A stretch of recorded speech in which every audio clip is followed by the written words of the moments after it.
Ok, pessoal, muito boa noite. É a Labre São Paulo na Labre TV, fazendo aqui uma atividade diferente. Estamos apresentando uma expedição que vai ao Camboja de radioamadores e temos aqui dois doutores para nos acompanhar e contar tudo sobre a expedição. O Mário, que é um médico, PY2DV, e também o Alex, que é um advogado que lida com compliance, é, PY2WAS. Convidados dentro da Labre, evidentemente, o presidente Márcio Cabral, que está aí, e também o nosso conselheiro Éger, PR2EG, hoje usando a roupa de PR2EG. E eu, Y2FI, o vice-presidente da Labre, tentando conduzir aqui essa missão muito bacana. Conhecemos um pouco sobre expedição e sobre Camboja. É, quem que nós temos aí, né? Vou pedir ao presidente Márcio que apresente primeiramente o Alex, que é o líder geral da expedição, o PY2WS, que é líder brasileiro e também o líder geral da expedição. Presidente Márcio Cabral, para a apresentação, por favor. Boa noite a todos, boa noite ao Mário, boa noite, Alex, Sérgio, Fábio e a todos os ouvintes.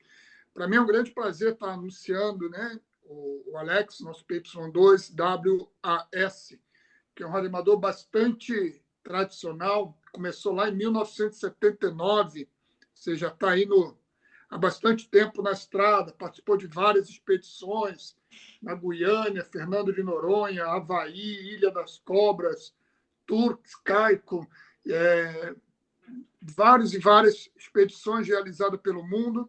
A última, se eu não estou enganado, é Galápagos, ano passado, né? Eu fiquei vendo agora o seu currículo, eu descobri que nós tivemos o mesmo professor de telegrafia, o Donald PY1WO, né? E mais ou menos na mesma época. Opa, bacana. Né? Isso eu fiquei bastante contente de saber, né? Donald foi um radioamador muito importante no Rio de Janeiro, uma geração de ouro do radioamadorismo. Então, para mim, é um grande prazer apresentar o Alex e desejar boa sorte à expedição. Muito obrigado. Então, perfeitamente. Agora, voltando lá para o Mário, Papai Yankee 2 Delta Vitor, o Mário não foi sempre Delta Vitor. Em 1978, ele também foi classe C, Papai Yankee 2 Yankee Lima Hotel.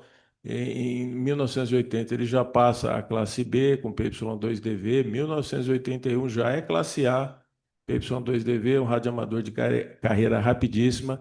Ele estudou aqui em Campinas, eu me recordo bem, todo esse tempo, fez medicina aqui na Unicamp. E também, nesse tempo todo, ele esteve militando lá no Clube de Radioamadores de Piracicaba, onde foi fundada a PY2KDV, a nossa querida noiva da colina, frequência 146.730. Foi fundador também da Noiva da Colina 2, que ficava em Botucatu, 146.630, e no ano 2000, a convite da Labre Nacional, ele fez a redação da legislação anterior, da 449 de 2006. Olha que interessante, o Mário, médico, pelo seu conhecimento específico em radioamadorismo, ele faz a redação da norma anterior de radioamador, da norma 31 de 94, que regiu o radioamadorismo, e ele passa, então, a sua dedicação exclusiva à DX, né? Com 9 bandas do DXCC, 5 bandas do WAZ e participação em concursos nacionais e internacionais de expedições HD8G, EPY0, Fox Bravo. Alguma coisa mais a acrescentar, Mário? É isso mesmo. A redação da norma, eu fui um dos colaboradores, tá? Então, nós fizemos uma força-tarefa e foi bastante interessante na época, em 2006, conseguimos muita coisa boa para o radioamadorismo com a mudança da norma, né? Mas eu sou apenas um dos colaboradores, tá? Então, o Alex, em relação à expedição, como é que você vê a expedição? Traduz aí para nós, inclusive para mim, que tenho um conhecimento muito pequeno do que é uma expedição e um conhecimento pequeno também das competições de DX.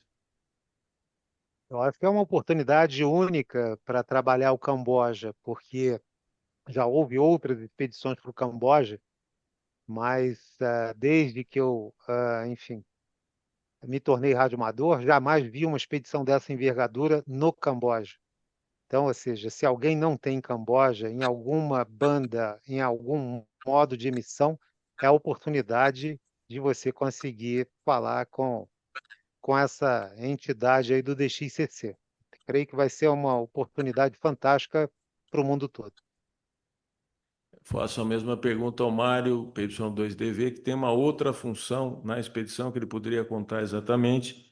Inclusive, depois no revezamento de perguntas, tem as perguntas desenhadas para o Alex e para o Mário. Mário, como é que você vê a expedição no todo, o overall da expedição, importância para o radioamadorismo?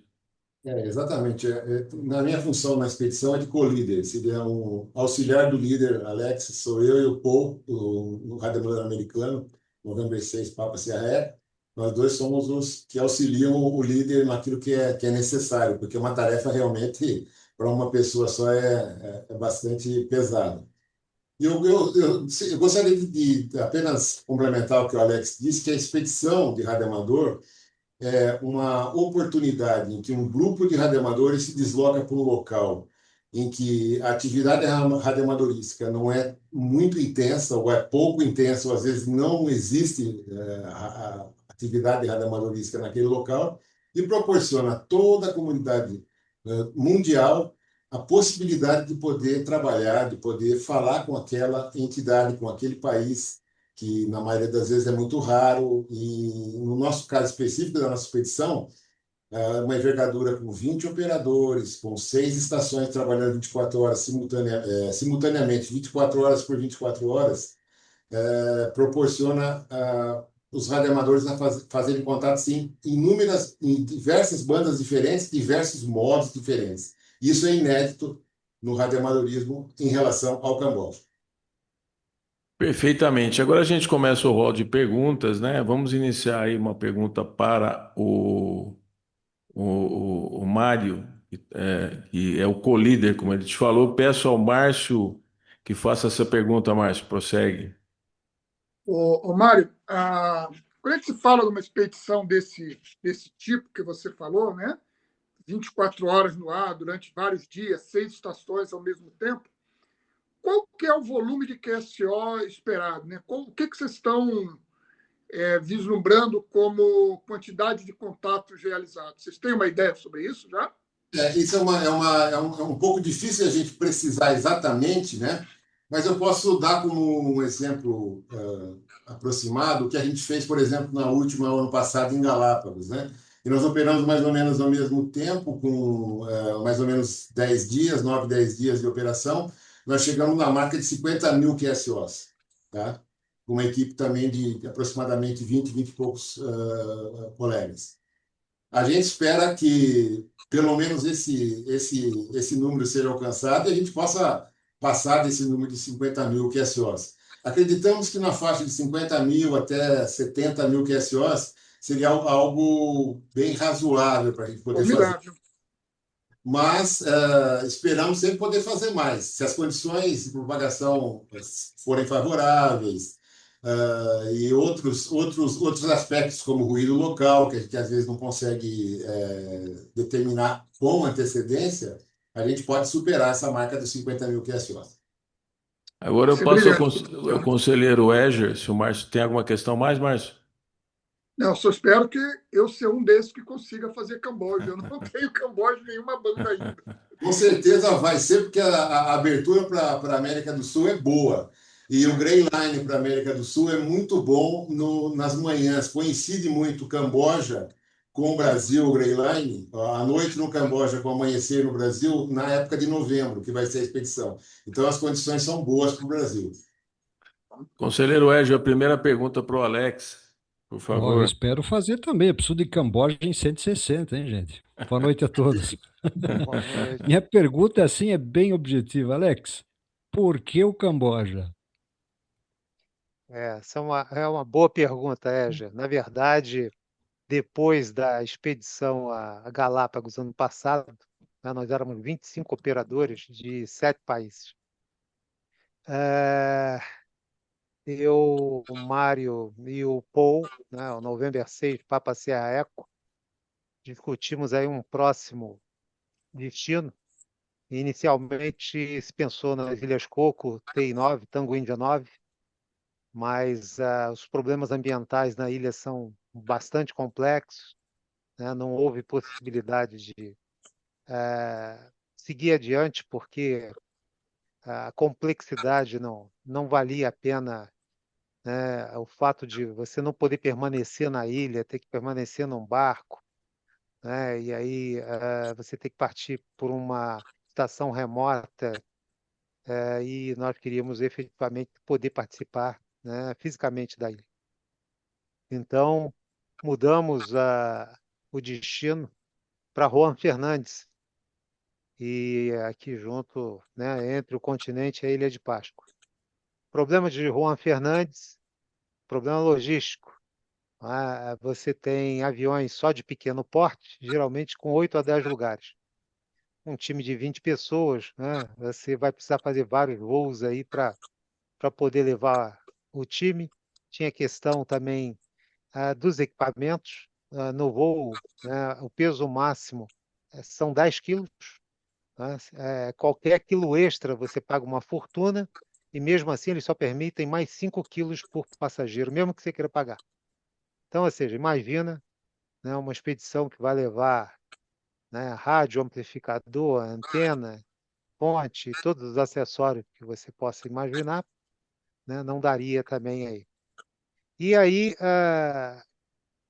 nós então, como eu tinha ido ao Camboja antes de seguir para a expedição em Macau em 2018, e eu fiquei num hotel sensacional, um hotel muito barato. O custo de vida no Camboja é muito barato.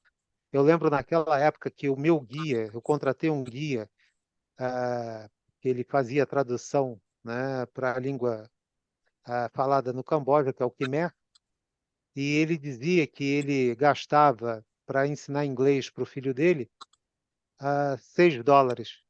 Era o preço que ele gastava como professor de inglês para ensinar o filho dele, $6 no final do mês. Então, por aí você tira que o custo de vida no Camboja é muito barato. E devido à guerra, né, entre a Tailândia, na fronteira, nós então decidimos ir mais para o sul, e aí localizamos a ilha de Koh Rong, e foi unânime naquele momento a decisão de escolha de Koh Rong. Primeiro porque ela tinha, né, um bom serviço de taxi boat lá, né, do continente até a ilha. Segundo, que obviamente você estando do lado do mar, né, a maior parte das nossas antenas de HF vão ser antenas VDAs, né, que são antenas no formato de uma cruz, e todo mundo pensa que na verdade é uma antena só em formato de cruz, e não é. É uma antena de 2 elementos, né, e cada elemento fica num V invertido, né, porque uma fica com vértice para um lado, outra fica com vértice do outro. Mas, na verdade, você está falando de um irradiante e um refletor, né? Mas ela, junto da água, ela funciona maravilhosamente bem, né? Então, por isso foi escolhido o Coron. Perfeito. O Mário, bem objetivo para nós aí, que você vai se entusiasmar pela pergunta, mas como é que são os cuidados médicos antes e depois da expedição? Bom, Durante? apenas para conhecimento geral, toda expedição sempre tem um responsável médico entre os operadores. No caso específico agora de Camboja, nós somos dois médicos, eu e o Bruce, o N3NQ, que é da Califórnia. Três. E nessa expedição, na expedição de Galápagos, eu fui o médico responsável, e nessa vai ser o Bruce.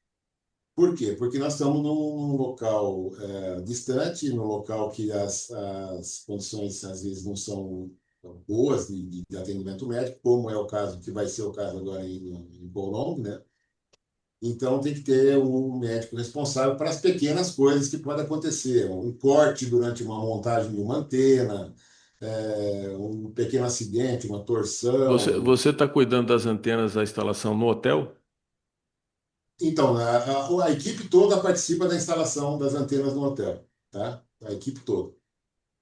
Então, além disso, todo expedicionário tem que ter um seguro-saúde comprado antes da viagem, obrigatoriamente. E esse seguro-saúde tem que ser obrigatório com o sistema de retirada da pessoa do local e levar para um centro de Perfeito. melhor referência em termos chama-se evacuação, né? O seguro-saúde com evacuação. Então, isso é básico. E no Camboja, especificamente, todo mundo tem que ser vacinado contra a febre amarela. Isso é uma exigência do governo do Camboja. Tá? Então, basicamente é isso. Existe um médico responsável para as pequenas coisas e para orientar maiores coisas que possam acontecer, também ele vai orientar. E o seguro-saúde, que é uma coisa fundamental e obrigatória para todo expedicionário em qualquer região do mundo. Tá certo. O presidente Márcio, pro Alex agora, uma próxima pergunta. Mas, antes, assim, na verdade, né, o seguro de saúde é uma necessidade para qualquer um que viaja, né? Eu fico imaginando que uma expedição ainda tem uma necessidade além, né? O Alex, você falou que são 20 pessoas, né? 20 pessoas que vão estar nessa equipe. Queria te fazer duas perguntas mais ou menos coladas, né? A primeira é como é que foi montado esse time, né? Você falou de Galápagos, né? Ou seja, que foi, digamos, o embrião, pelo que eu entendi, né? E como é que nós brasileiros, como é que os radioamadores brasileiros, na verdade, são vistos, né? Pela comunidade radioamadorífica internacional, pela comunidade do DX, da expedição. O que você acha a respeito disso? Perfeito. Bom, na verdade, a equipe, como você bem observou, teve como base a, a equipe que foi a Galápagos. Essa equipe serviu como base e, a partir dela, então, houve a discussão de quais os integrantes que seriam, enfim, adicionados aí à equipe. Então, em razão dessa discussão, né, nós trouxemos outros integrantes com muita experiência, né? Nós temos dois integrantes, por exemplo, que participaram da última expedição, a Peter One, que foi uma expedição dentro do gelo, né, com helicóptero e tudo. Tá? Nós temos integrantes que participaram de expedições, né, em países como o Iraque, tá? Em Ilhas Salomão, etc. Então, ou seja, nós temos uma equipe bastante experiente e eu diria para você que o conceito que eles têm do Brasil é um conceito de muita seriedade em termos de DX. Tá? Eles nos enxergam, né, de uma maneira bastante fair, de uma maneira bastante séria, e aqui eu queria, né, fazer um ponto de, de reconhecimento ao próprio Atilano, que está aí conosco, né, ao Araucária, que nos ajuda sempre incondicionalmente. Temos o Luciano, temos o Hermínio, não é? E eu acho que muito desse trabalho que tem sido feito por eles, não é, tornou possível esse reconhecimento da comunidade internacional a respeito dos brasileiros.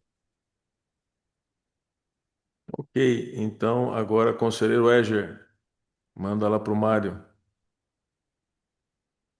Muito bem, Mário. Mário, o Alex até já antecipou, né, a questão do tipo de antena, né, que são as VDAs. Para banda baixa, eu não sei se também consegue aplicar a VDA, não sei como é que haveria um encurtamento ali, né? Mas está previsto, eu brinquei aquela hora com 160, está previsto operação em 80 e 160 metros? Não só está prevista, como nós temos os maiores especialistas em banda baixa do mundo em expedições, que é o Dave, o WD5 Carioca, Vitor. COV. O Dave é especialista em bandas baixas todas as expedições, ele só fica com 80 e 160.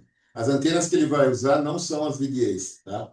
São antenas específicas que ele mesmo fabrica, específicas para 80 e 160 e que já deram certo em inúmeras outras expedições ao redor do mundo.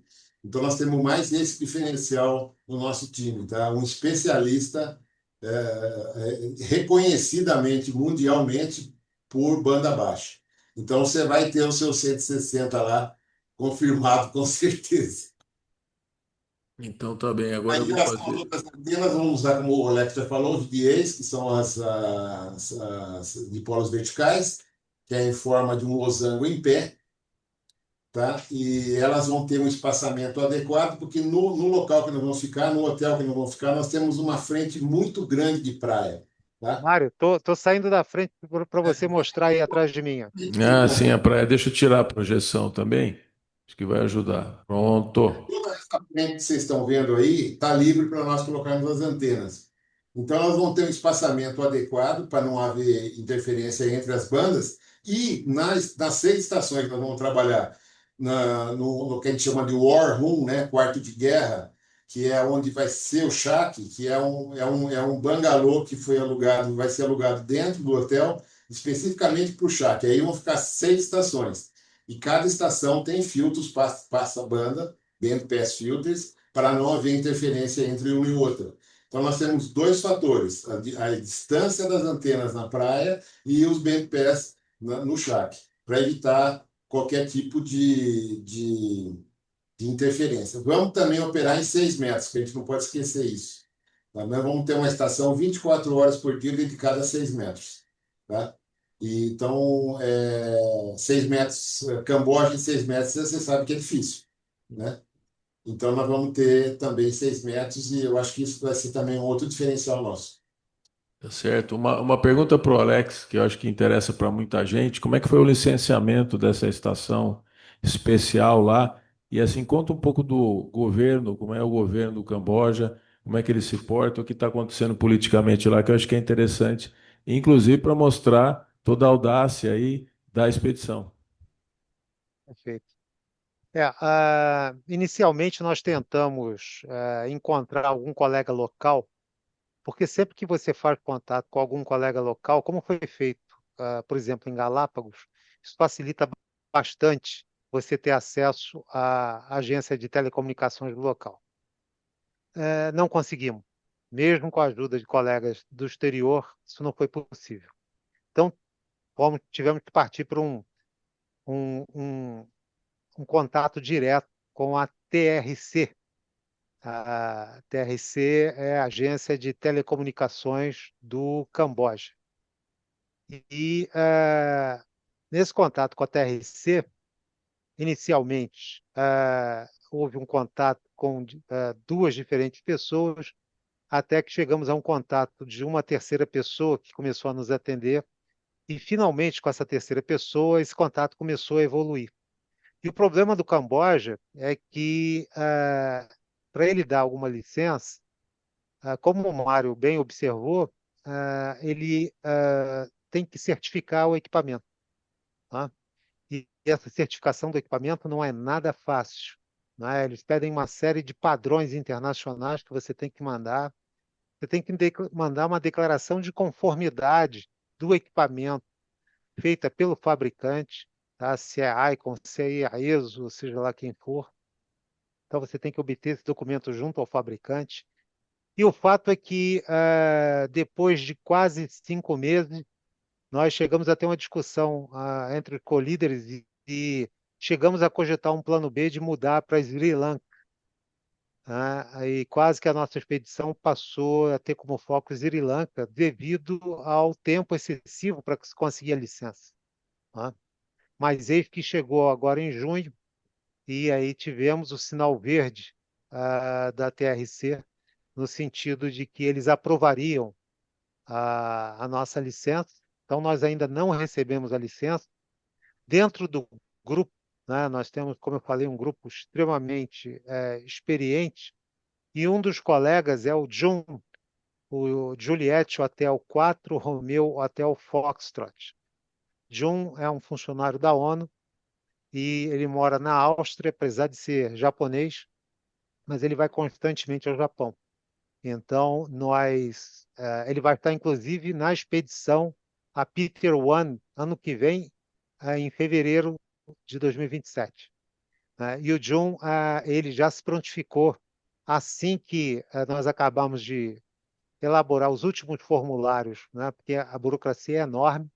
Então, estamos trabalhando nos formulários aqui para formalizar o pedido final da licença e da certificação dos equipamentos. E assim que isso for entregue, né, e recebemos o sinal verde do senhor Toque, o John, então, irá até o Camboja pagar as taxas, né? O Camboja ele cobra $15 por equipamento, né? Que você referir que você vai levar, ele cobra $15 por equipamento. Então, o John vai para pagar essas taxas e para obter a nossa licença finalmente, porque, obviamente, a solução que a Terra cedeu é, olha, cheguem 3 dias antes para vocês virem aqui e pegar a licença conosco. Mas, pela experiência que nós temos, não gostaríamos de chegar lá sem licença e correr o risco de haver algum problema e você não poder operar porque não tem a licença em mão. Então, assim que tivermos o sinal verde do senhor Sock, o Jun, então, fará uma viagem e conseguirá trazer essa licença. Mas o que eu diria para você, em resumo, Fábio, muito burocrático, muitas exigências, já cumprimos dezenas de exigências e se não estivéssemos prontos para responder a todas essas exigências e a juntar todos os documentos, já teríamos desistido e ido para outro país. Não é fácil ir para o Camboja. No ponto de vista político, é uma monarquia, né? Existe uma estabilidade política ou vocês estão entrando num país aí que tem determinados riscos? Sob esse aspecto de guerra civil, não creio. Não é? O Camboja, né, para quem lê a história dele, né, lê a história de Pol Pot, né, o ditador que existia lá, né, na época do Khmer Vermelho, que morreu muita gente, tá? Eu acredito que não tenhamos mais esse tipo de risco. Mas, por exemplo, em 2018, quando eu estive lá, você visita os templos, todos eles têm as cabeças de pedra, né, das estátuas cortadas, né, a mando do Pol Pot. Ele matava e ele, enfim, gostava de colocar o poder dele lá como símbolo para as pessoas, enfim, não saírem da linha, né, terem respeito por ele. Não acho que vamos ter esse tipo de problema, tá? Mas que o Camboja tem seus problemas internos, tem. Não é à toa que ele está em guerra com a Tailândia e a fronteira dele com a Tailândia hoje é extremamente perigosa e minada. Mas Perfeitamente. nós vamos ficar 250 quilômetros distante da fronteira com a Tailândia, a ilha. Fica 250 quilômetros de distância. 250. Eu acho que até a ilha apareceu aqui, a gente vai tentar retratar mais um pouquinho, mas Então, nós só fechando com vocês, nós temos mais 7 minutos, sendo que eu acho que dá para fazer duas perguntas com respostas rápidas, que eu vou passar para o Eger, que pergunta um dos dois, depois para o Márcio, e a gente vai para o encerramento com a opinião de vocês. Estamos 6 minutos e 55 para fecharmos aqui a gravação, tá bem? É a TV Labre, novamente transmitindo da expedição que vai ao Camboja, em 2027. É interessante, nós estamos há mais de um ano, na verdade, Mário e Alex, 23 a 27 de novembro, né? Então, olha o preparo que é isso, é um projeto pleno. Eu estava dizendo até que tanto o Mário, que é um médico, e o Alex, que é um advogado que lida com compliance, são gerentes de projeto, né? Cada um no seu nível e categoria. Presidente Márcio, mais uma pergunta, 6h19. Pergunta rápida, resposta rápida. Sim, né? Eu vou perguntar sobre registro de contatos, né? Os cartões, né? Vai ser via Birô, via Clube Log. Vocês vão conseguir ter o log online, Mário? Ou tem algum problema com isso? nós temos um gerente de QSL, um manager, né, que é o Tim, um inglês, ele que vai fazer todo o gerenciamento do envio dos contatos, confirmando os contatos via LOTW e via direta, tá? Ele vai fazer esse gerenciamento todo. E também vamos enviar de forma gratuita os QSLs por via Birô, para quem desejar. Ou seja, não terá custo nenhum. Haverá apenas custo para aqueles que querem por via LATW ou por via direta ou cartão QSL físico. Mas tudo isso vai ser feito por um sistema que chama-se OQRS. E você entra pela internet,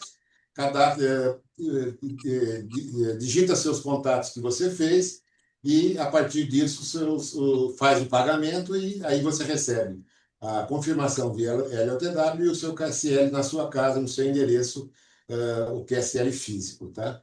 Nós também vamos ter o sistema do live stream, esperamos ter o sistema live stream, dependendo da qualidade da internet na ilha, que a gente não tem ainda 100% de certeza. O live stream, a pessoa vai fazer o QSO e já vai, na mesma hora, já vai perceber que o QSO foi confirmado, tá? É um sistema usado por um site chamado Clube Log. Então, o live stream vai ser algo que a gente também pretende implantar na expedição. Mário, Perfeitamente. Fábio, desde já, a Labre São Paulo se coloca à disposição para fazer todo esse tráfego via birô. A gente está totalmente à disposição da expedição para fazer esse serviço pela expedição. Muito bom. Perfeitamente bom oferecimento, presidente Márcio. Éger, para fechar agora, a última questão do dia, e nós estamos com 4 minutos aqui no placar. Eu preciso encerrar o filme. Então tá bom, prometo ser breve aqui. Alex, eu li que vão ter 6 estações no ar durante 24 horas, né? Nesses dias que vocês estarão lá em atividade. Por que não as 10 bandas? De 160 a 6, tem alguma razão específica? Bom, as 6 estações, na verdade, uma das estações, a ideia é fazer reflexão lunar. Tá? Então, essa estação fica dedicada para reflexão lunar. Temos uma outra estação que potencialmente é dedicada para satélite. Tá? Apesar de nós termos falado aqui da questão do QO100, de ser ali na área limítrofe, mas isso ainda está sendo estudado aqui para ver, enfim, quais os satélites, quais a disponibilidade de satélites nós teríamos para tentar, né, alcançar a maior parte de países. Finalmente, nos sobra 4 outras estações. Essas 4 outras estações vão atuar em HF, desde 6 a 160 metros, incluindo a banda de 60 metros. Tá? Pela experiência que tivemos em Galápagos, tá, acreditamos que essa questão das 6 estações, quando elas foram assim determinadas, é pelo fato de 4 estações você poder realmente manter praticamente, né, operacionáveis durante 24 horas. Porque na medida em que você vai passando das bandas altas para as bandas baixas, na medida em que a noite vai chegando, né, você consegue, com 4 estações, ir trabalhando bandas que são ali próximas umas das outras, e aproveitando o máximo que essas bandas podem dar com as 4 estações. E nós estamos utilizando também filtragem de forma que consigamos, inclusive, operar na mesma banda, tanto, por exemplo, em CW quanto em fonia, ou FT8 e CW, por exemplo, né, de forma que 2 transmissões possam coexistir. Né? Isso tudo é controlado, né, através do nosso software que consegue prever, né? Nós vamos ter uma rede cabeada entre as estações e o nosso software consegue prever, né, onde cada estação está operando, em que modo e em que banda. Tá? Ok. Mas Perfeito. vai ser muito interessante. Tá, só para fechar, a alimentação, a ilha obviamente tem energia elétrica, vão ser Tem utilizados energia, geradores. não, tem energia elétrica trazida do continente por cabo marítimo.